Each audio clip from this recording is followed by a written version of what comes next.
Satu hati, satu koneksi, salam teknologi. Assalamualaikum warahmatullahi wabarakatuh. Halo Sobat IT, kembali lagi di Pod IT, Podcast Informatika. Pada kesempatan kali ini kita kedatangan bintang tamu yang sangat luar biasa yang akan membahas tentang organisasi dan himpunan mahasiswa informatika. Lebih tepatnya, mengenal informatika lebih dekat, organisasi, kepemimpinan, dan perannya untuk mahasiswa informatika. Untuk selanjutnya, izinkan saya memperkenalkan diri. Saya Ilham Kurniawan, selaku moderator pada kesempatan podcast pada siang hari ini. Selanjutnya, mungkin bisa perkenalan lebih dahulu untuk para bintang tamu yang hadir pada kesempatan kali ini. Oke, mungkin perkenalkan ya Mas Moderator, saya Rafa Netaga Saputra. Saya di periode ini diamanati sebagai Ketua Himpunan Mahasiswa Informatika. Oke, kenalin aku Geska Putri Pratama Hermawan. Di sini aku sebagai Wakil Ketua Himpunan Mahasiswa Informatika. Oke, mungkin Sobat IT nggak asing lagi ya dengan Mas dan Mbak yang di depan kalian ini, karena mungkin udah terpampang jelas di semua media sosial di informatika. Selanjutnya, saya ingin bertanya gimana sih Himafor itu, atau secara singkat Himafor itu apa sih? Oke, tuh terkait itu ya Mas Moderator atau Mas Ilham. Himafor itu adalah himpunan mahasiswa informatika yang dimana tugas atau fungsi dari Himafor sendiri itu sebagai jembatan antara mahasiswa umum informatika ke program studi. Kemudian untuk apa aja yang akan dilakukan sama Himafor itu, teman-teman Himafor akan memfasilitasi atau menyerap aspirasi sebagaimana itu adalah tugas dari teman-teman Himafor. Dan juga Himafor ini bakal mewadahi atau sebagai tempat pengembangan diri untuk mahasiswa informatika di baik bidang akademik maupun di non akademik. Kemudian Himafor juga ini tuh akan memfasilitasi program kerja yang melibatkan mahasiswa umum, seperti itu kurang lebihnya. Oke, terus ini Mas Rafa dan Mbak Gisa kan menjabat sebagai ketua dan wakil ketua ya. Mungkin bisa dijelaskan untuk topoksi atau tugas dari ketua himpunan dan wakil ketua himpunan. Mungkin bisa dimulai dari ketua himpunannya dulu. Oke, untuk tupoksi ketua himpunan itu sebenarnya ya sama aja sih kayak tupoksi ketua-ketua pada umumnya. Jadi tupoksinya itu adalah mengkoordinir seluruh kepengurusan, kemudian membuat keputusan-keputusan yang cukup krusial di semua lingkup periodisasi selama satu periode. Kemudian bertanggung jawab akan semua hal dari program kerja, keputusan, dan semua arahan itu tanggung jawab dari ketua. Kurang lebihnya seperti itu. Oke, mungkin bisa dilanjut dari wakil ketua himpunan untuk topoksinya. Kalau untuk wakil sendiri itu yang pasti tugasnya pasti harus mengantikan dia kalau misalkan dia lagi berhalangan hadir gitu, dan juga nge-backup juga, terus juga memastikan kalau semisal program kerja kita itu berjalan semaksimal mungkin di pengurus-pengurusnya juga sih, kurang lebih seperti itu. Oke, ini kan Masnya mungkin udah berapa periode ya untuk di himpunan ini sendiri? Oke, kalau dari saya ini periode kedua saya. Jadi periode pertama di periode sebelumnya itu saya sebagai anggota di divisi Ristek. Kemudian di periode ini saya menjadi ketua himpunannya, seperti itu. Oke, untuk Mbak Giska? Aku juga sama di 2 periode juga. Sebelumnya aku di divisi Perhuma dan sekarang aku jadi wakilnya. Terus mungkin bisa diceritakan nggak sih gimana sih rasanya jadi ketua dan wakil ketua sebuah organisasi? Apakah sangat enak atau mungkin agak berat di punggung gitu? Oke, sebenarnya jadi ketua itu enak gak enak? Lebih ke lebih apa ya? Kalau dari saya itu kayak yus biasa aja gitu loh, bukan suatu hal yang perlu diagung-agungkan, karena jadi ketua itu tanggung jawab yang dimana ketika jadi ketua itu harus bisa memimpin. Bukan berarti ketua itu harus pansos terus terkenal gitu juga enggak, tapi gimana caranya jadi ketua itu harus bisa bertanggung jawab, bisa memberikan keputusan yang semaksimal mungkin. Dan ketika dibilang enak atau enggaknya ya menurut saya biasa aja gitu loh. Bukan berarti sekarang posisi saya ini bukannya enggak enak ya, cuman ya kayak ya udah bukan suatu hal yang perlu dibilang enak ataupun nggak enak, seperti itu kalau dari saya.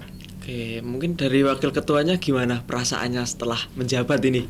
Ya pasti punya tanggung jawabnya yang jauh lebih besar ya dari periode sebelumnya, karena sekarang nggak cuma mikirin diri sendiri aja tapi mikirin pengurus yang lain gitu. Kalau dibilang enak gak enaknya lebih banyak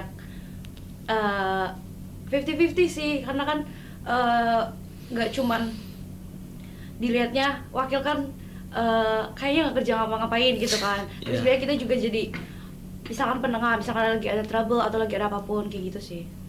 Oke, mungkin udah berapa bulan ya untuk periode kali ini tuh? Kira-kira berapa bulan? Untuk periode ini tuh sekitar pelantikan kapan sih? Bulan April.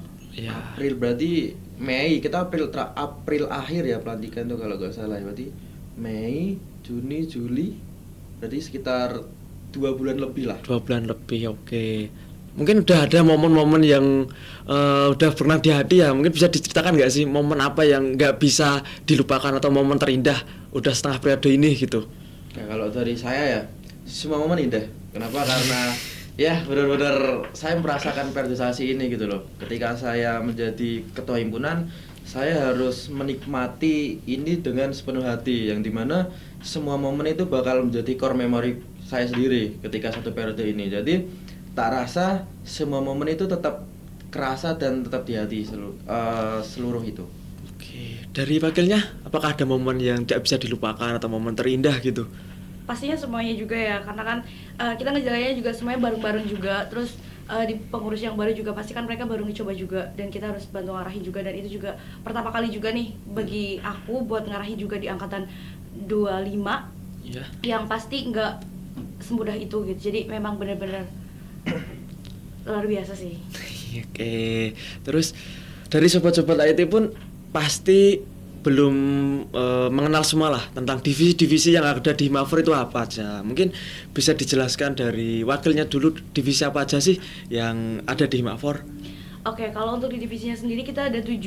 Yang pertama kita ada PSDM, ada Ristek, ada Puskom, ada Advo, ada Kastrat, ada Sosmas, dan juga ada Perhuma. Oke, berarti kan ada 7 divisi ya. Nah, di ketua dan wakil ketua nih gimana sih untuk membagi di 7 divisi itu? Apakah di ketua di divisi A dan wakilnya di divisi B? Mungkin bisa dijelaskan untuk biar sobat-sobat IT ini tahu nih gimana sih cara pembagian di Himafor tersendiri tuh gitu. Oke, mungkin saya jelasin dulu. Jadi ada pembagian tugas antara ketua dan wakil itu secara keseluruhan ada eksternal dan internal, yang dimana kita punya internal yaitu Himafor kita sendiri, kemudian kita punya eksternal yaitu Permikomnas, yang teman-teman lihat ini logo di lengan sebelah kiri kita itu aliansi kita lah, seperti itu. Nah, untuk pembagian tugasnya adalah ketika turun ke eksternal itu ketua himpunan. Jadi kalau pembagian saya itu 30% ke eksternal, 70%-nya ke internal. Kemudian masuk ke internal, antara saya dan wakil saya itu pembagiannya saya memegang 4 divisi dan wakil saya memegang 3 divisi. Dan yang saya pegang itu ada Puskominfo, PSDM, Ristek, dan Kastrat. Kemudian untuk wakil saya itu ada Advo, Sosmas, dan Perhubma. Seperti itu pembagian tugas antara ketua dan wakil ketua. Oke, berarti balance ya kali 50-50 gitu untuk pembagian tugasnya, jadi dari ketua dan wakil ketuanya. Terus aku juga penasaran nih, dari ketua dan wakil ketua nih, program kerja unggulan yang dibawakan dalam periode ini tuh apa? Mungkin dari sobat-sobat IT juga penasaran, belum sepenuhnya tahu gitu. Mungkin bisa dijelaskan. Oke, untuk program kerja unggulan itu kita membawa 2, yaitu ada HCC dan KEKAS.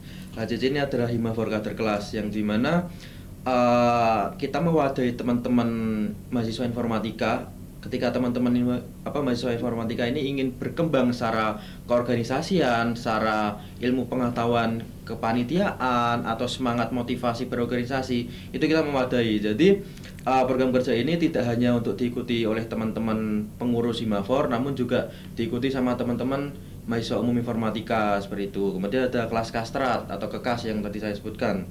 Kelas Kastrat ini yang dimana itu tuh tempat untuk belajar berpikir kritis. Kenapa saya menempatkan ini? Karena kita kan sudah mahasiswa gitu loh, yang dimana kita udah bukan siswa, kita harus bisa berpikir secara maju, secara visioner, secara kritis. Makanya itu kita bikin wadah ini. Pun ini juga ada materi tentang manajemen aksi. Kenapa saya menambahkan manajemen aksi? Karena per kemarin ketika ada aksi itu mahasiswa informatika itu cukup banyak, yang dimana pun saya berkali-kali turun aksi itu tuh cuman ada 2-3 orang dari informatika. Kebetulan yang aksi terakhir kemarin itu ada sekitar kurang lebih 8 orang lah untuk mengikuti aksi. Nah, di situ saya mikir ketika teman-teman mahasiswa informatika ini tidak dibekali terkait manajemen aksi, takutkannya nanti ketika di dalam aksi tersebut malah mereka terkena provokasi dan melakukan anarkis, dan itu bakal merugikan informatika, merugikan dirinya sendiri dan merugikan kampus. Makanya kenapa kita mengadakan kelas kasrat ini seperti itu. Berarti jelas banget ya untuk outputnya dan tujuannya kenapa diadakan adanya kekas gitu. Nah, saya mau nanya, untuk kekas tuh di bawah naungan divisi apa ya, dan HCC tadi juga di bawah naungan divisi apa gitu? Oke, untuk HCC sendiri itu di bawah naungannya PSDM, dan ini juga bentuk alur kaderisasi dari teman-teman PSDM. Itu ada di HCC atau kelas kaderisasi lah. Kemudian untuk kekas ini sesuai namanya kelas kasrat, jadi dipegang sama teman-teman divisi kastrat seperti itu. Oke, tadi kan udah dijelasin untuk beberapa proker yang ada di per divisi ya. Nah, sobat-sobat IT ini nanya kayak topoksi per divisi ini apa ya? Kayak contoh ada PSDM, ada kastrat, ada Puskominfo dan lain sebagainya. Bisa nggak dijelaskan secara singkat aja untuk topoksi dari per divisi? Mungkin bisa dari ketuanya dulu. Oke, tadi kan wakil kita punya pembagian per divisi nih, jadi penjelasannya kita bagi 2 aja ya. Oke, untuk yang pertama dari saya memegang PSDM. PSDM itu pengembangan sumber daya mahasiswa, yang dimana fokus utama untuk PSDM adalah kaderisasi di Himafor itu sendiri. Kemudian di PSDM ini juga mengurusi terkait minat bakat di mahasiswa informatika maupun akademik dan non akademik, seperti itu kurang lebihnya garis besarnya seperti itu PSDM. Kemudian ada Puskominfo. Nah, ini divisi yang dimana menaungi seluruh desain, editing, dan sosial media ini dihandle semua teman-teman Puskominfo. Kemudian ada Ristek. Ristek ini keilmuan teman-teman. Jadi keilmuan yang ada di Himafor namanya Ristek, riset teknologi, yang dimana di keilmuan ini atau di Ristek ini kita mewadahi buat teman-teman yang benar-benar ingin belajar terkait keilmuan yang ada di informatika seperti coding dan lain-lain. Kemudian yang terakhir ada Kastrat, kajian dan aksi strategis, yang dimana Kastrat ini tempatnya orang-orang pemikir atau teman-teman yang suka berpikir kritis, melakukan kajian, menelaah semua segala isu. Itu tupoksinya dari teman-teman kastrat seperti itu. Mengkaji apapun isu yang sedang ramai. Kemudian isu prodi, kadang juga kolaborasi sama Advo ya. Iya. Untuk Pak Kadif sendiri nih kan, itu kadang untuk berkolaborasi kita mengkaji apa aja yang dipermasalahkan di lingkup program studi seperti itu. Coba dilanjut.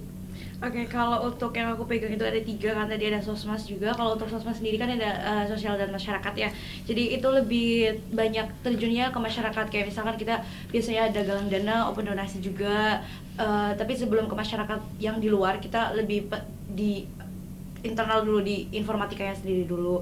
Terus setelah itu ada perhubungan juga, yaitu perhubungan dengan masyarakat gitu. Biasanya kayak dia tuh jadi stakeholder gitu loh antara mahasiswa, misalkan kayak kita mau kerja sama nih, kayak contohnya kalau himpunan kan kita bikin PDH gitu kan, kita kerja sama vendor. Dan yang terakhir ada Advo, yang dimana contohnya ini nih gitu kan, podcast juga yang menampung aspirasi dari mahasiswa informatika lewat Advo gitu juga, dan juga terkait aspirasi juga. Oke, mungkin itu ya sobat IT kayak untuk topoksi dari per divisi yang ada di Himafor. Selanjutnya kita akan mengulik yaitu tentang keorganisasian. Nah, aku mau nanya, mau kakak-kakak nih, keorganisasian tuh gimana sih? Apa sih keorganisasian itu? Oke, keorganisasian tuh kalau menurut saya, keorganisasian adalah sebuah lingkup atau sebuah perkumpulan dari beberapa orang yang dimana memiliki tujuan, visi, misi yang sama. Jadi ketika kita berorganisasi, kita tidak stuck hanya untuk mengobrolkan sebuah hal-hal yang tak rasa itu bukan hal yang penting, tapi kita harus memiliki tujuan, visi, dan misi agar tercapainya ketiga poin ini kita kerjakannya secara bareng-bareng. Jadi organisasi itu adalah sebuah kelompok, bukan hanya 1-2 orang saja, seperti itu. Oke. Jadi terus di organisasi kan pasti ada ketua dan wakil ketua kayak Mas Rafa dan Mbak Giska. Nah, menurut kakak ini kualitas yang harus dimiliki oleh ketua dan wakil ketua itu apa untuk sebagai menjabat di sebelah keorganisasian gitu? Oke, tentunya ketika ada seseorang yang diamati untuk menjadi sebuah ketua, yaitu harus memiliki rasa tanggung jawab yang tinggi. Kenapa? Karena beban akan dipikul sama ketua keseluruhan. Jadi tanggung jawab itu harus dimiliki. Yang kedua, harus punya poin leadership. Ketika ada seorang pemimpin yang tidak memiliki jiwa leadership, itu bakal berantakan organisasinya. Seminimal mungkin bisa memimpin dirinya sendiri dulu. Itu adalah jiwa leadership yang paling minor lah, yang paling awal. Kemudian yang terakhir, kalau menurut saya itu harus mempunyai prinsip. Yang dimana ketika pemimpin tidak memiliki prinsip, nanti ditakutkannya pemimpin itu malah tidak mempunyai tujuan yang jelas. Ini organisasinya mau dibawa ke arah mana gitu. Ketika pemimpin tidak punya prinsip, tentunya pemimpin itu bakal menerima sebuah kayak omongan-omongan, kemudian pemimpin ini akan mengiyakan saja. Jadi tidak punya prinsip yang kuat, untuk organisasi ini bakal dibawa kemana. Jadi untuk poin pemimpin yang berkualitas menurut saya itu punya tanggung jawab, kemudian punya jiwa leadership, dan yang terakhir punya prinsip, seperti itu. Oke, nah jadi dari wakilnya nih, gimana sih menurut Kak Giska sebagai wakil ketua, kalau mau menjadi ketua tuh harus memiliki apa gitu? Kalau menurut aku yang pertama pasti tadi tanggung jawab ya. Karena kalau kita nggak punya tanggung jawab, kita bisa acuh aja, nggak usah ngapa-ngapain aja bisa gitu kan. Terus menurutku juga selanjutnya kita harus punya integritas juga. Kalau misalnya kita nggak punya integritas, ya udah bakalan goyah aja. Sama punya loyalitas sih. Karena kita kan juga ketika menjadi wakil juga harus loyal juga, satu sama diri sendiri, terus yang kedua juga buat pengurus inti Himafor juga, sama buat mahasiswa informatikanya sendiri. Oke, nah di sebuah organisasi kan pasti ada masalah ya. Nah, sepengetahuan aku, masalah utama dalam sebuah organisasi atau sebuah perkumpulan adalah tentang komunikasi. Nah, aku mau nanya, untuk ketua dan wakil ketua nih, gimana sih cara menjaga komunikasi di sebuah organisasi agar tidak ada miskom dan tidak ada kesalahan dalam mengambil keputusan. Nah, mungkin bisa dibagikan trik and tripnya gimana sih untuk menjaga itu gitu. Oke, untuk terkait komunikasi ya kita dari pemimpin ini harus memberikan contoh dulu. Bahwasanya kita tuh sebenarnya terbuka gitu loh, teman-teman. Monggo teman-teman, ketika ada apapun itu permasalahan, apapun itu kendala, silakan dikomunikasikan terlebih dahulu. Nah, itu contoh atau langkah kita sebagai pemimpin yang dimana itu bakal membuka komunikasi yang baik. Semisal dari kita memiliki sebuah program kerja, kemudian program kerja ini kurang atau masih ada minusnya lah. Nah, itu tuh untuk bisa dikomunikasikan. Ketika kita membuka atau memberikan sebuah hal yang sekiranya bisa memberikan teman-teman pengurus ini suara atau vokalnya ke kita bakal open aja, itu bakal menjadikan sebuah komunikasinya lancar. Kenapa? Karena dari kitanya harus juga bisa menerima sebuah komunikasi gitu loh. Ketika kita tidak bisa menerima komunikasinya itu, ya nanti dari teman-teman pengurus bakal rasanya kayak ngedumel. Aduh, aku nggak diwadahi untuk bersuara, beraspirasi. Jadi nanti di situ kayak jadi mikirnya kalau ada masalah, misalnya ada masalah ke depannya gitu, pasti mereka tetap nggak bakal komunikasi karena kita di awal tidak memberikan wadah untuk berkomunikasi buat teman-teman, seperti itu. Nah, gimana sih supaya nggak tercampur baur gitu? Karakter orang kan beda-beda, apalagi di sebuah organisasi kan banyak orang gitu. Nah, mungkin bisa dijelasin. Biasanya gini, kalau jadi ketua untuk memahami karakternya setiap pengurusnya masing-masing, apalagi di kabinet ini 59 orang ya termasuk saya. Kalau cara saya sendiri itu pendekatan. saya pahamin orangnya tuh tipikalnya seperti apa, hobinya apa, favoritnya bagaimana gitu. Misal Mas moderator, Mas Ilham nih suka main Mobile Legend.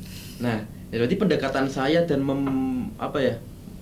membaca karakteristiknya Mas Ilham ini dari saya ikut mabar seperti itu. Nah, itu tuh cara saya untuk bisa memahami karakteristik setiap pengurus seperti itu. Nah, untuk wakilnya gimana nih tag and tripnya supaya komunikasinya lancar dan menghadapi karakter banyak anggota yang tadi disebut tadi 59 anggota itu kan banyak banget ya. Nah, gimana sih trik and tripnya gitu?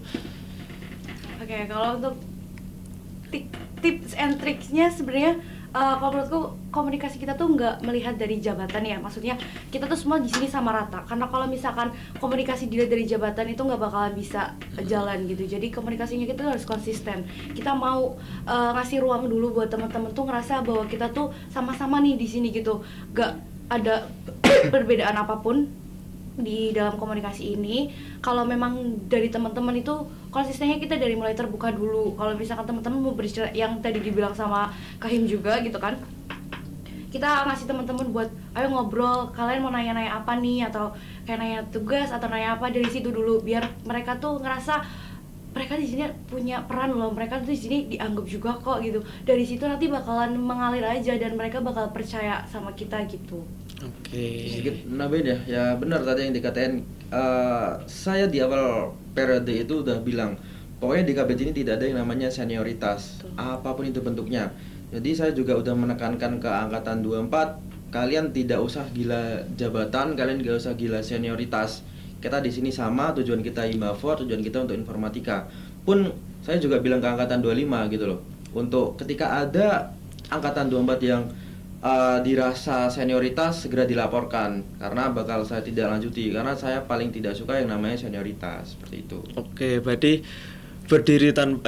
duduk sama rata, berdiri tanpa raja ya. Oke, terus di sebuah organisasi kan pasti banyak nih pendapat-pendapat antara anggota, ketua dan wakilnya kan pasti ada pendapat. Nah, gimana sih cara mengatasi pendapat-pendapat yang banyak terus mengambil jalur tengah supaya tidak membebani antara kanan dan kiri gitu? Itu gimana? Untuk masalah pendapat itu hal yang sangat-sangat wajar, bahkan bukan hanya di lingkup organisasi gitu loh. Di luar tuh terkait pendapat itu sangat-sangat sering menjadi sebuah problem ya. Nah, untuk menangani hal itu ya tentunya kita bakal mengadakan yang namanya musyawarah. Kita cari win-win solusinya itu apa gitu loh. Kita juga melihat bobot dari pendapatnya itu seperti apa. Apakah bobot ini relevan untuk menyelesaikan sebuah masalah A? Apakah bobot dari pendapat B ini apakah solusinya tuh bagus untuk dari menyelesaikan dari masalah A seperti itu. Kita cari jalan tengahnya di mana. Kita balik lagi komunikasi gitu loh. Kita komunikasikan di forum musyawarah. Ini nanya seperti apa? Silahkan untuk semua dari contoh pengurus berpendapat. Teman-teman ini pengennya seperti apa? Ketika pendapat teman-teman ini sudah tersampaikan, kita seleksi mana yang relevan. Dengan catatan forum musyawarah. Kita harus siap untuk menghargai pendapat setiap orang karena kita juga di negara demokrasi seperti itu. Jadi ya di musyawarah. Oke, berarti ya intinya sebuah organisasi adalah komunikasi ya. Oke, nah mungkin mau nanya sini. Di sebuah organisasi kan pasti ada semangatnya kan up and down ya. Di awalnya semangat terus dia akhirnya nanti down juga. Nah, gimana sih menjaga semangat anggota-anggota nih? Khususnya di Himafor sendiri pasti kan sulit banget, apalagi yang tadi sudah disebutin Kahim yaitu 59 orang itu kan sangat banyak. Nah, gimana nih tekan tripnya? Oke, yang pertama dan yang paling utama menurut saya itu jangan bosan, jangan capek memberikan yang namanya apresiasi. Karena ketika kita memberikan apresiasi ke pengurus atau ke teman-teman yang lain itu semangat untuk berorganisasi biasanya itu langsung timbul terus menerus. Oke. Kemudian kita juga melakukan yang namanya bonding. Misal ketika habis program kerja ini podcast, ayo kita nongkrong, ayo kita ngopi atau bagaimana. Nah, itu juga sebuah untuk menjaga semangat motivasi berorganisasi gitu loh. Ketika ruang lingkup di internalnya kita aman, damai gitu, insya Allah nanti untuk motivasi untuk pengurusnya itu juga terjaga kayak gitu. ketika teman-teman sudah mulai redup nih motivasinya, ya kita rangkul lagi. Kamu kenapa? Misalnya, kamu kenapa kok tiba-tiba motivasi berorganisasinya menurun? Ada masalah apa? Coba cerita. Biasanya ketika ada pendekatan secara emosional, itu dari teman-temannya tuh malah merasa kayak, oh ternyata masih ada yang peduli, ternyata aku masih dianggap. Nah itu tuh pendekatan-pendekatan yang dimana itu untuk menjaga motivasi berorganisasi seperti itu. Oke, berarti sama-sama merangkul ya, keluarganya sangat kental gitu. Betul. Nah, dari wakilnya nih, gimana sih cara menjaga semangat anggota-anggota di Himafor ini agar nggak up and down gitu, tetap stabil, semangat terus gitu, nggak ada yang down gitu.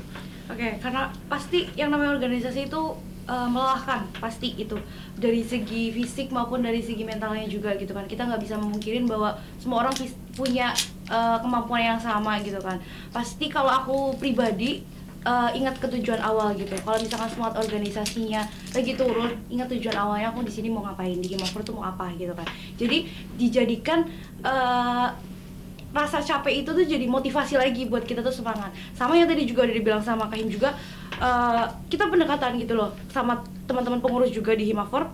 Kalau teman-teman memang lagi ada trouble, lagi ada crash atau lagi ada apapun itu, kita nanya nih pelan-pelan, kayak kita ngajakin ngopi atau kita ngajakin apa gitu, dengan cara bondingnya seperti itu gitu. Karena dengan cara seperti itu, dan alhamdulillah itu berjalan sampai detik ini di Himafor. Oke. Nah, sebagai ketua dan wakil ketua nih, aku mau nanya tentang gimana sih cara memanage waktunya antara akademik dan organisasi. Mungkin aku mau nanya, apakah perkuliahan ini aman-aman aja atau ada kendala setelah menjabat sebagai ketua dan wakil ketua? Oke, untuk dari saya sendiri sejauh ini masih aman-aman aja. Yang dimana ya mungkin emang takdirnya ya. Jadi entah kenapa di semester ini tuh di kelas saya terutama itu kayak tugasnya itu masih yang nyantai gitu loh, bukan tugas yang gedebuk-gedebuk kayak semester-semester sebelumnya kayak gitu. Jadi kayak ya sejauh ini masih ke-handle antara organisasi maupun akademik.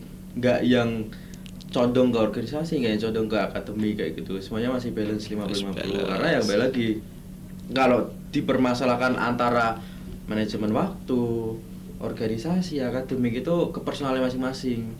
Gimana caranya dari personalnya itu bisa membagi waktu. Memang ketika berorganisasi kunci paling penting adalah manajemen waktu. Ketika teman-teman belum siap untuk membagi waktunya, nanti teman-teman bakal merasakan kegagalan dari dirinya. Kenapa? Karena pasti merasa bersalah. Oh, aku masih nggak bisa balance nih antara organisasi dan akademik. Jadi manajemen waktu itu emang sangat-sangatlah penting. Ketika gagal untuk memanajemen waktu, bakal merasakan kegagalan di dalam dirinya seperti itu. Oke, nah wakilnya nih gimana? Apakah aman-aman aja antara organisasi dan akademiknya? Alhamdulillah untuk sejauh ini masih aman, karena kalau aku lebih prioritasin mana dulu sih yang lebih penting gitu kan. Misalkan kayak aku lagi mau ngerjain deadline yang memang perkuliahan ya, yang memang lagi benar-benar deadline banget deh, lagi urgent banget. Karena aku bilang ke dia kalau misalkan aku nanti datangnya nyusul atau apa, ya balik lagi ke komunikasi gitu kan. Dan kalau semisal untuk manage waktunya ya pinter-pinter bagi-bagi waktu aja sih, kayak yang penting ini selesai, nanti ini tetap datang gitu, biar kelihatan juga gitu. Oke. Sampai sekarang kan juga masih bisa ngopi, masih bisa ngerjain tugas gitu kan, masih hima juga, rapat apa segala macam. Oke, soalnya kan ya mahasiswa kadang berpikir bahwasanya kalau organisasi itu menyita waktu banget, nggak ada waktu untuk mengerjain tugas lah, nanti takutnya akademiknya anjlok gitu. Nah, menurut kakak tuh gimana sih mahasiswa yang berpikir gitu? Gini, jangan pernah menjadikan organisasi itu sebuah tekanan. Ketika masuk ke organisasi tapi menjadikan itu sebuah tekanan, ya nanti yang dirasakan seperti itu. Bakal apa ya istilahnya, kayak kedadapan tuh apa ya, kayak kedebak-kedebuk lah, kayak gitu, kayak kedebak-kedebuk, gak bisa memanage apapun itu urusannya, gak bisa gimana caranya ngontrol jadwal perkuliahan kayak gitu. Jadi jangan pernah menjadikan organisasi itu sebuah tekanan, tapi jadikan organisasi itu tempat wadah untuk mengasah soft skill, untuk mengembangkan diri, itu seperti itu, tempat belajar lah. Ya sama aja kayak ketika teman-teman berkuliah, wadahnya itu di situ. Cuman case-nya berbeda, akademik dan organisasi. akademik untuk keilmuan, akademik untuk keilmuan, organisasi untuk pengembangan diri kayak gitu. Jadi jangan pernah menjadikan organisasi itu buat tempat yang benar-benar ditekan, pressure kayak gitu. Berarti kita harus enjoy aja ya, kita jalan aja gitu. Oke. Ya tapi jangan terlalu ke-enjoyan juga, tetap memikul beban tanggung jawab kayak gitu. Oke, nah gimana menurut wakilnya nih, ketika mahasiswa berpikir bahwasanya berorganisasi itu menyita waktu perkuliahan atau menyita akademik, kayak ditakuti nanti nilai-nilainya yang jelek dan lain-lain sebagainya. Nah gimana nih untuk wakil ketua menghadapi omongan dari mahasiswa yang kayak gitu? Gimana ya? Kalau kita bisa bagi waktunya, itu pasti nggak bakalan setekanan itu gitu. Buktinya aku sampai sekarang masih stabil-stabil aja untuk IPK-nya gitu kan. Dan kalau untuk apa tadi bahasanya? Kedebuk-kedebuk, iya, ya kedebuk-kedebuk. pasti namanya prokeran atau apapun kita harus prepare apa segala macam, itu pasti kedebuk-kedebuk gitu kan. Kadang di sini satu sisi lain lagi Zoom atau lagi di sini harus lagi gladi atau apa segala macam, ya pasti kedebuk-kedebuk. Tapi balik lagi, kalau misalkan kita fokus tujuan awalnya organisasi itu kalian mau cari apa, kayak misalkan jadiin tempat buat belajar, ya kalian bakalan cari ilmunya di situ. Tapi kalau memang kalian nganggapnya kalau organisasi itu adalah sebuah pressure, ya itu udah jadi beban sendiri ya. Awal, iya. Oke, nah tadi kan udah dijawab ya untuk statement dari mahasiswa yang kayak takut berorganisasi, kita kayak takut nih ketika akademiknya turun. Nah, manfaat apa aja sih ketika kita join ke organisasi itu? Manfaatnya apa aja? Mungkin dari ketuanya. Jadi gini, untuk ketika ada pertanyaan apa sih manfaat kita join organisasi? Iya. Itu jawaban yang harusnya kita pertanyakan balik. Kalian cari apa di organisasi kayak gitu. Ketika ada si A, aku mau masuk organisasi dan ingin melatih public speakingku.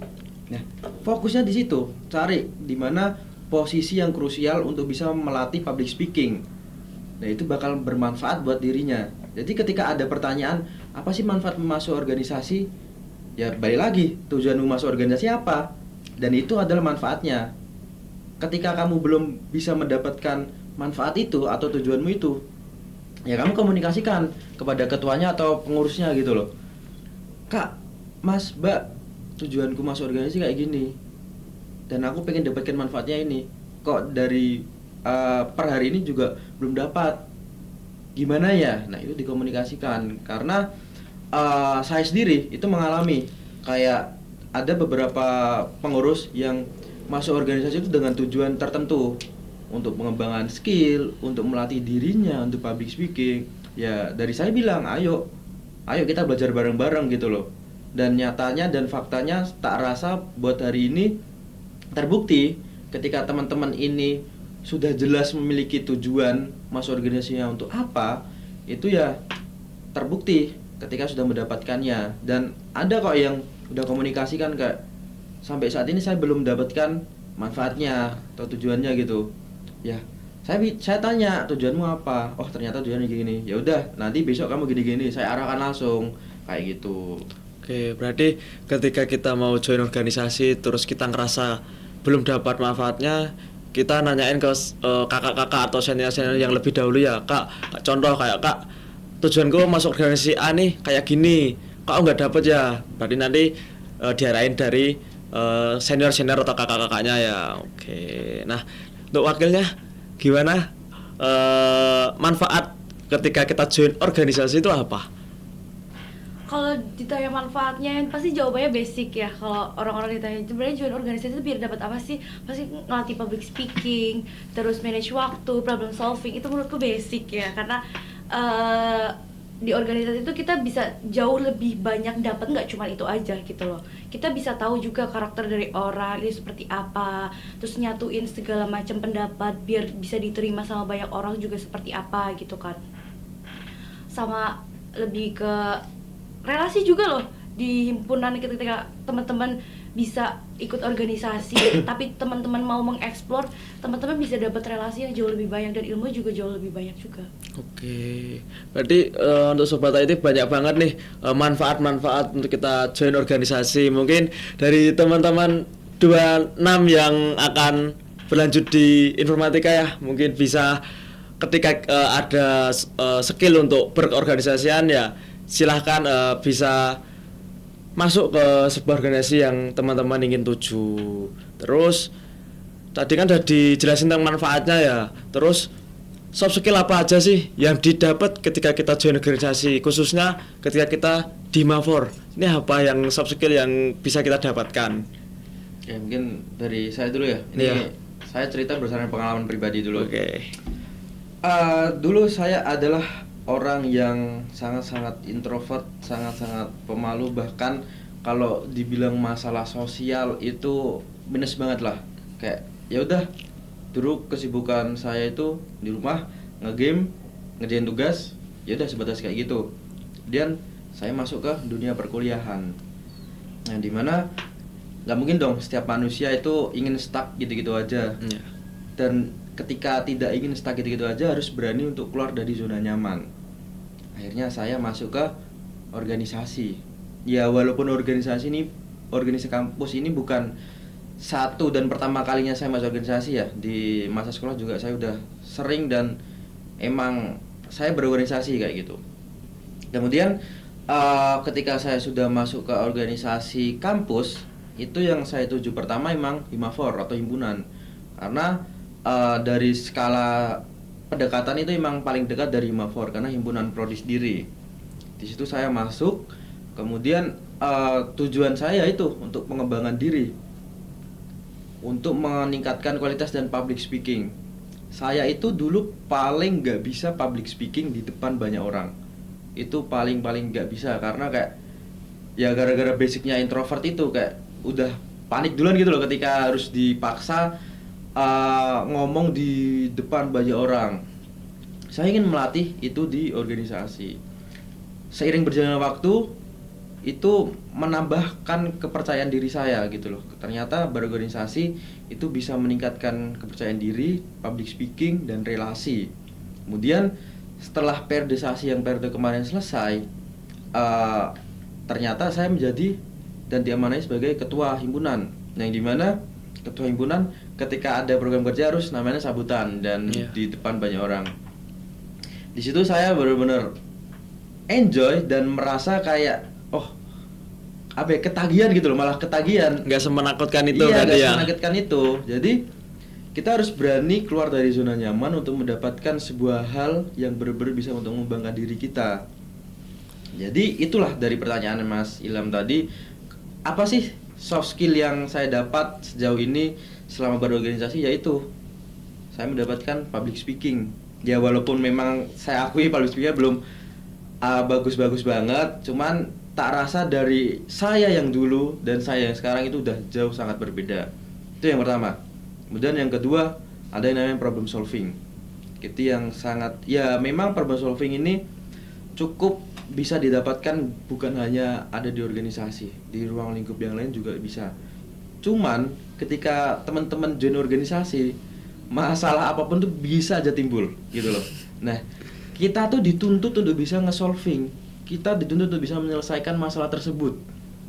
Jadi saya berorganisasi kedua di Unimus ini kayak dihadapkan masalah A sampai Z udah kayak ya udah berarti ini solusinya. Berarti Jadi hafal ini ya? begini. Iya, sampai saya hafal gitu loh. Jadi kayak jadi problem solving untuk masalah ini tuh kayak gini. Udah nggak usah dibawa pusing. Coba ini hubungin ini, coba di-handle pakai ini kayak gitu. Public speaking, problem solving ya, itu yang benar-benar ngena banget di saya sih. Jadi pun problem solving ini tak rasa ya ini bakal berkelanjutan atau berkepanjangan lah ketika teman-teman nanti semester tua, ketika teman-teman nanti kerja atau nanti berumah tangga, problem solving ini tuh bakal tetap berjalan, tetap bakal mengikat lah teman-teman ketika dihadapkan masalah-masalah yang nggak sama tapi mirip dan menyelesaikannya udah paham. Ini alur penyelesaiannya seperti ini kayak gitu. Oke, nah untuk wakilnya sendiri udah dapat apa aja nih untuk soft skill setelah 2 periode ya di Himafor. Nah, apa aja nih soft skill yang udah didapatkan selama 2 periode itu? Untuk sekarang, yang aku dapat, yang pasti dulu aku nggak bisa banget yang namanya bagi waktu. Orangnya tuh bener-bener ya udah seacuh itu gitu loh. Tapi dengan ikut organisasi aku bisa jadi tahu ini mana yang harus aku duluin, mana yang harus aku prioritasin gitu kan. Jadi itu aku dapat banget impactnya tuh, kena banget di aku untuk masalah bagi waktu gitu. Karena kalau untuk public speaking sendiri, aku dari dulu orangnya suka ngomong. Jadi di sini semakin dapat lagi. Yang awalnya kadang masih agak panik walaupun bisa di depan banyak orang, cuman masih tetap tremor ya atau apa, panik gitu kan kalau dilihat banyak orang. Cuman kalau untuk public speaking ini dapat nilai plusnya aja sih. Terus kalau untuk nge-problem solving juga pastinya jauh lebih kena juga sih impactnya, karena ya benar yang dibilang sama Kahim juga, masalah tuh terus ada di setiap organisasi tuh, pasti dari awal sampai akhir tuh ada terus gitu, dan selalu repeat gitu loh, ada lagi. Terus gimana sih caranya kita nyelesainnya? Ya karena kita udah tahu nge-problemnya itu seperti apa. Oke, berarti udah hafal dan paham alurnya mau gimana gitu ya untuk memanage alurnya itu. Terus ini Sobat ini ada pertanyaan untuk Kahim dan Wakahim. Pertanyaan tuh gini, apakah mahasiswa yang tidak menjadi pengurus tetap bisa merasakan manfaat dari Himafor? Nah itu gimana? Oke, tentunya pasti gini. Esensi himpunan tuh apa sih gitu loh. Kita kan semua harus tahu esensi himpunan itu seperti apa. Esensi himpunan adalah kita harus wajib, dan ya wajib, hukumnya wajib gitu loh, untuk menghimpun seluruh mahasiswa informatika. Nah itu tuh kenapa himpunan ini dibentuk tuh untuk itu. Kita harus wajib untuk menghimpun mahasiswa informatika. Secara nggak langsung, apa sih yang dibutuhkan sama mahasiswa informatika? Mahasiswa informatika tuh inginnya seperti apa gitu loh. Kita tuh harus mewadahi, kita harus menghimpun kayak gitu. Kalau tadi pertanyaannya bisa intinya kayak merasakan manfaat gitu kan ke dalam acara-acara informatika, jelas pasti. Contoh ada Jaras, inspirasi dari Mas Ilham sendiri selaku kadifnya. Itu kan dari teman-teman kan berhak untuk beraspirasi apapun itu, bahkan nggak hanya di lingkup prodi, namun di lingkup fakultas universitas gitu loh. Pun nanti dari teman-teman Advo akan mengawal itu, walaupun itu nggak di lingkup prodi, sampai nanti ke atas ke tingkat universitas. Kemudian ada dari teman-teman Ristek, ada ISC. Sebenarnya setiap divisi itu sudah melibatkan seluruh mahasiswa umum gitu loh. Kita pun dan saya pun ketika jadi ketua himpunan, saya harus berpikir, dan saya tidak mau himpunan ini tuh kehilangan marwah untuk menghimpun. Itu udah saya tekankan ke diri saya sendiri, ke kabinet ini. Kita jangan pernah menghilangkan daripada esensi himpunan ini sendiri. Kenapa? Karena banyak loh yang masih belum tahu terkait himpunan, masih banyak loh yang masih belum merasakan impact dari himpunan itu seperti apa.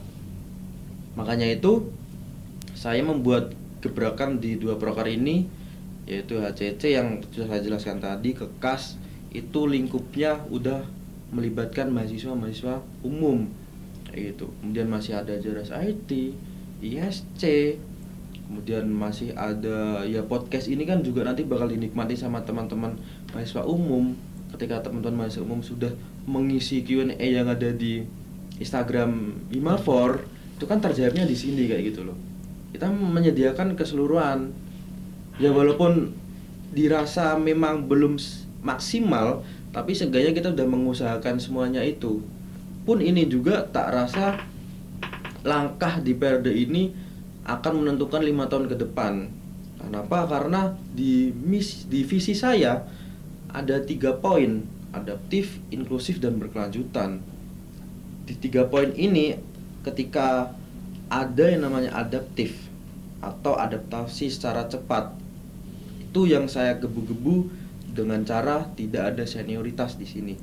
Kita semua ya udah sama rata gitu ya. Ya tadi kita di sini semua sama. Kita mahasiswa informatika, kita punya tujuan untuk informatika, kita punya tujuan untuk Himafor. Dan ke inklusif, kita tidak boleh menilai orang secara subjektif. Kita harus kita jadi mahasiswa harus objektif.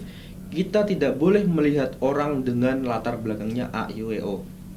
Ketika orang tersebut emang tujuannya sama, kita harus berjalan bareng-bareng. Tidak ada pengucilan mahasiswa, tidak ada pengucilan apapun itu bentuknya, tidak ada framing yang enggak. Tuh, makanya saya pengen ada Himafor itu di ruang lingkup yang inklusif. Dan yang terakhir ada berkelanjutan. Ya ini menyinggung yang tadi. Saya juga udah menekankan ke teman-teman kabinet di periode ini. Ketika teman-teman membuat keputusan atau membuat sebuah langkah, jangan hanya memikirkan keuntungannya di periode ini aja. Mikirnya tuh harus di periode selanjutnya. Syukur-syukur bisa ke 5 tahun ke depan. Kenapa? Karena ya buat apa ketika kita berorganisasi tapi stop hanya untuk di sini gitu loh. Kita harus menanamkan legacy. Kita harus menanamkan warisan bahwasanya ini tuh bakal dipakai di periode selanjutnya, bukannya dipakai tapi untuk mempermudah juga. Amal jariah bro gitu loh. Pahalanya bakal ngalir terus gitu loh. Bener, kalau kita banget.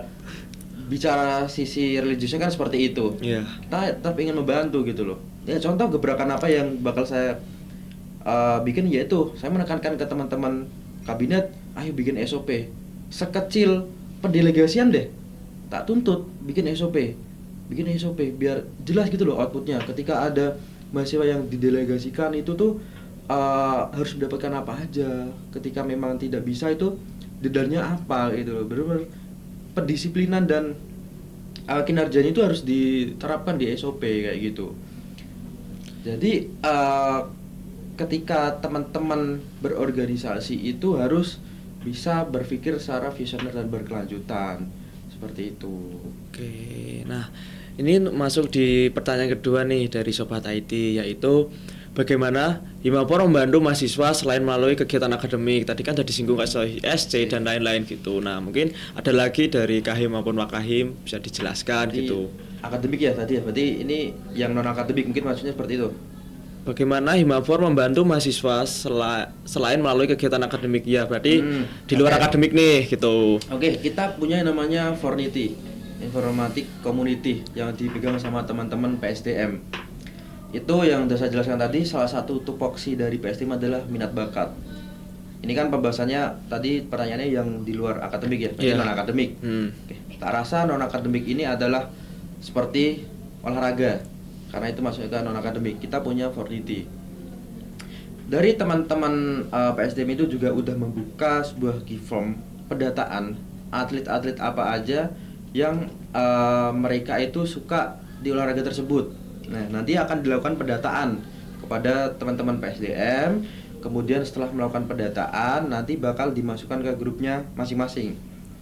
Cabur-cabur masing-masing, ada futsal, volley dan lain-lain. Nah, biasanya nanti di situ bakal ada pembinaan dan ada penanggung jawabnya. Kayak gitu. Ketika sudah melakukan penanggung jawab kayak gitu, nanti biasanya ada latihannya. Misal ada futsal, fun football, nanti ada volley juga setiap hari apa gitu, nanti ada sparring volley kayak gitu. Nah, ini arahnya kemana? Biasanya kita akan outputkan atau arahkan ke POM, Pekan Olahraga Mahasiswa yang sekarang masih berjalan. Itu juga sebuah dari kita ketika fokus kita tidak hanya untuk di akademik, tapi non akademik kita juga menghandle dan mengurusi kayak gitu. Jadi ketika pertanyaannya apakah kita mewadahi teman-teman yang non akademik atau tidak, ya kita mewadahi. Itu kita di Fornity, contohnya di cabang olahraga seperti itu. Oke, berarti itu terbuka untuk umum mahasiswa informatika ya? Betul, ya. Oke, berarti sobat-sobat IT nih, siapa yang berbakat di cabur contoh futsal, volley, dan basket dan lain-lain, mungkin bisa langsung menghubungi PSDM ya? Atau nanti Google Form-nya akan di-share di grup masing-masing gitu. Oke, terus aku mau nanya, mungkin sebelum penutupan atau sebelum closingan ya, ini kan Mas dan Mbak kan jadi ketua dan wakil ketua. Ada nggak sih kayak omongan kayak mengapa sih mahasiswa informatika, khususnya informatika nih, sebaiknya mencoba untuk berorganisasi, itu kenapa gitu? Kayak mengapa sih mahasiswa informatika tuh harus mencoba berorganisasi gitu? Oke, untuk ketuanya mungkin bisa dijelasin mengapa sih mahasiswa informatika sebaiknya mencoba berorganisasi gitu. Oke, kenapa harus dicoba? Iya. Karena yang satu aku bisa jawab, seru banget gitu. Kalau teman-teman pengen belajar lebih jauh lagi. Di lingkup terkecilnya di Hima dulu itu udah seru banget gitu. Oke, mungkin Itu serunya tuh benar-benar seseru itu ya gitu. bisa nggak dijelasin nggak sih serunya tuh seru gimana? Apa yang seru gitu? Mungkin Serunya- sobat-sobat IT tuh penasaran juga gitu. Kayak serunya pasti kita jadi kenal kan, banyak juga kan, nggak cuman di angkatan kita aja, pasti kan Iya. juga ada angkatan bawahnya kita gitu kan. Itu kita jadi tahu juga gitu kan, di angkatan 25 terus kelas-kelasnya kita jadi kenal di relasinya itu, kenapa mau coba organisasi gitu. Terus yang kedua, kalau teman-teman pengen nganggep organisasi itu cuman tempat buat prokeran aja, menurut aku enggak. Karena organisasi itu buat teman-teman ruang untuk belajar, ruang untuk berkembang jauh lebih besar lagi, yang nggak cuma didapat di mata kuliah tapi di luarnya gitu. Oke. Mungkin itu. Oke, untuk selanjutnya pesan untuk mahasiswa. Aku jawab dulu. Oh, oke. Siap, ketua. Oke, untuk tadi kenapa mahasiswa informatika harus ikut organisasi ya? Ya. Oke, mungkin gini. Organisasi kampus sama organisasi sekolah itu jauh berbeda, teman-teman. Jadi, ketika kita berorganisasi sekolah itu hanya ya udah melaksanakan acara, event, selesai, evaluasi, selesai gitu kan. Tapi ketika teman-teman berorganisasi kampus, ilmunya itu lebih general, lebih umum, lebih banyak. Kenapa? Karena contoh, teman-teman bakal dijelaskan terkait alur birokrasi juga. Ini loh, alur birokrasi ini masih banyak, tak rasa masih banyak mahasiswa tuh yang belum paham. Apa itu birokrasi? Terus apa itu administrasi? Kayak gitu loh. Nah, hal-hal yang kayak gini yang nggak pernah teman-teman dapatkan di organisasi sekolah. Makanya itu kenapa teman-teman mahasiswa informatika harus berorganisasi. Yaitu contohnya tadi alur birokrasi. Kemudian sedikit menyinggung KM Unimus, kita itu menggunakan hierarki hukumnya keluarga mahasiswa, yang dimana produk hukum tertinggi kita itu adalah Undang-Undang Dasar Keluarga Mahasiswa Universitas Muhammadiyah Semarang, yang dimana ketika kita sudah berorganisasi di kampus, kita tidak hanya terpatok dan belajar gimana sih caranya untuk prokeran, gimana caranya kita untuk problem solving, gimana caranya kita untuk manajemen event, tapi kita dituntut untuk paham secara general apa aja yang ada di Unimus. Ya tadi birokrasi, trias politika, karena trias politika di Unimus juga berjalan. Kemudian kita belajar gimana caranya kita untuk relasi ini tuh bener-bener yang ngena banget gitu loh. Bukan hanya relasi karena berdasarkan teman tongkrongan, tapi relasi berdasarkan teman-teman organisasi kayak gitu. Tak rasa kenapa teman-teman informatika harus berorganisasi, yaitu ilmunya tuh bukan hanya ilmu organisasi yang bakal didapatkan gitu loh. Teman-teman bakal mendapatkan di luar itu juga. Berarti banyak banget yang ilmu yang didapatkan ketika kita berorganisasi gitu. Betul, jadi sebenarnya bukan patokannya bukan di organisasi aja kayak gitu loh. Kayak kita juga sebagai mahasiswa, agent of change, aksi, demo, kita juga akan mendapatkan ilmu. Demo itu bukan serta-merta kita turun ke jalan keluar-keluar enggak ya enggak, semua ada aturannya. Kita harus orasi terakhir jam 6 sore, selebihnya itu anarkis kayak gitu kan. Itu semuanya udah diajarkan dan udah ada di aturannya Indonesia, itu republik kita. Oke, nah ada nggak sih pesan untuk mahasiswa yang masih ragu-ragu nih ketika mau mengikuti organisasi? Mungkin bisa dikasih pesan-pesan untuk mahasiswa yang masih ragu-ragu ketika mau join organisasi gitu. Ya, mungkin kalau soal itu ya, organisasi bukan sebuah ruang lingkup yang perlu ditakutkan atau diragukan. Ketika emang teman-teman sudah punya tekad dan niat untuk belajar, ya joinlah organisasi. Tak rasa sejauh ini gak ada organisasi yang buruk. Tapi gimana caranya kita beradaptasi ke organisasi tersebut? Ketika kita masuk ke organisasi, tapi cara adaptasi kita masih kurang atau salah, ya coba refleksi diri. Apakah organisasi ini yang salah atau kita yang salah gitu loh. Ketika ada saat si A masuk organisasi, terus dia merasa dikucilkan, dia merasa tidak punya teman atau bagaimana, coba direfleksikan diri dulu. Ya itu, karena harusnya tidak ada organisasi yang buruk, tidak ada organisasi yang bakal menciderai daripada kader-kadernya itu sendiri kayak gitu. Ketika masuk organisasi ya kalian tunjukkan, tekadkan, niatkan kalau dari teman-teman itu emang berniat. Makanya itu tidak ada organisasi yang buruk. Makanya jangan pernah ragu buat masuk ke organisasi. Ya sebasic-basicnya tuh ketika teman-teman misal suka musik, ya udah masuk UKM seni gitu loh. Itu juga ruang lingkupnya organisasi gitu loh. Iya. Kalian belajar organisasi, kalian sekalian mengembangkan hard skill kalian.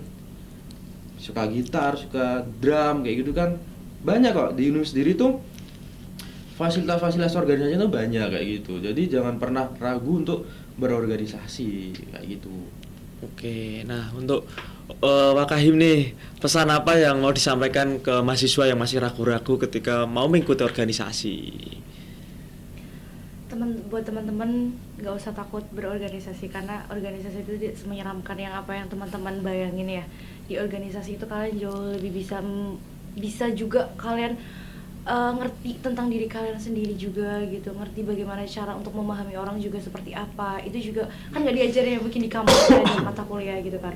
Itu secara mengalir itu bakalan kalian dapat juga gitu. Gak cuma tentang impact apa aja yang basic-basicnya itu, yang gak basicnya itu, yang hidden gemnya yang mungkin ya kalian bisa dapat juga di organisasi. Jadi jangan pernah takut untuk berorganisasi, karena kalau kalian takut kalian gak akan pernah berani untuk mencoba. Berarti jangan nyaman di zona nyaman itu ya, kita harus keluar dari zona nyaman. Nah, kita udah masuki sesi untuk closingan ya. Untuk dari Kahim dan Wakahim nih, harapan kakak semua nih Himafor di masa depan tuh gimana? Mungkin dari ketuanya dulu, harapannya tuh bagaimana untuk masa depan atau setahun 2 tahun ke depan gitu. Ya mungkin kalau dari saya sendiri ya, harapan saya itu dikit kok, cuman 2. Yaitu yang pertama, tetap menjaga marwah atau esensi daripada himpunan ini sendiri. Jangan pernah atau jangan sampai lagi ada mahasiswa informatika merasa tidak punya himpunan. Itu salah besar. Yang kedua, tetap menjaga ruang lingkup inklusivitas di himpunan kita di Himafor. 2 poin ini tak rasa yang harapanku agar bisa terus menerus bergulir, beregenerasi sampai entah kapan ini bakal stop. Ya syukur-syukur jangan pernah stop akan 2 hal ini. Terkait apa tadi? Harapan ya. Harapan itu menjadikan sebuah gebrakan kita lah. Apa yang kita tanam, apa yang kita wariskan di partai ini akan terus-menerus bergulir sampai entah kapan nanti itu. Tadi sama kayak misi yang berkelanjutan tadi ya. Ya, betul. Jadi jangan pernah menghilangkan esensi. Ya, harapanku ya itu 2 itu aja. Esensi himpunan tetap ada, dan yang kedua inklusivitasnya itu masih ada. Oke, nah untuk Mbak Giska sebagai wakil ketua himpunan nih, harapannya Himafor ke depannya tuh bagaimana? Kalau harapan aku ya pastinya Himafor harus jauh lebih keren, lagi, bagus. Pasti, kalau keren udah pasti gitu kan. Pasti harus jauh lebih keren lagi gitu. Dan harus pengennya jadi ruang aman dan ruang ternyaman buat para pengurusnya juga dan buat mahasiswa informatika. Itu sih yang aku pengen banget buat Himafor di kedepannya. Karena kalau untuk nyaman, kalian udah nyaman dulu pasti ngejalaninnya juga pasti enjoy ya. Oke, nah terakhir nih untuk Kahim Wakahim, kalian kan sebagai ketua dan wakil ketua mahasiswa informatika ya, mungkin bisa ngasih motivasi singkat untuk seluruh mahasiswa informatika di Unimus ini untuk supaya nggak malas-malasan kita berkuliah atau berorganisasi. Nah, mungkin bisa disampaikan untuk motivasi singkat ke seluruh mahasiswa informatika Unimus. Motivasi ya? Iya. Tuh bukan motivator ya, Mas. Udah singkat, semangat kah gitu. Ya mungkin gini, buat teman-teman sobat IT sobat IT ya. Teman-teman jangan sobat jangan pernah takut untuk mencoba. Jadi teman-teman jangan pernah takut untuk mencoba, karena ketika teman-teman takut untuk mencoba, teman-teman nggak tahu apakah cobaan ini bakal menjadikan kesuksesan teman-teman atau tidak. Jadi teruslah teman-teman untuk mencoba, jangan pernah takut akan kegagalan, karena kegagalan itu juga proses dari keberhasilan. Itu aja sih. Mungkin sama satu lagi, ketika teman-teman join di sebuah lingkup atau organisasi, terus teman-teman mendapatkan pressure atau tekanan, jadikan itu sebuah privilege. Kenapa? Karena nggak semua orang itu punya tekanan seperti itu. Ketika teman-teman punya tekanan, berarti teman-teman itu punya privilege sebenarnya. Teman-teman ditekan atau dituntut untuk A, I, W, O, berarti teman itu sebenarnya dapat privilege loh. Teman-teman untuk bisa mengejar atau menyelesaikan suatu hal. Mungkin 2 poin itu aja sih kalau dari saya. Oke, mungkin Mbak Giska sebagai wakil ketua himpunan kasih sedikit dong motivasi singkat untuk seluruh mahasiswa informatika yang ada di Unimus ini.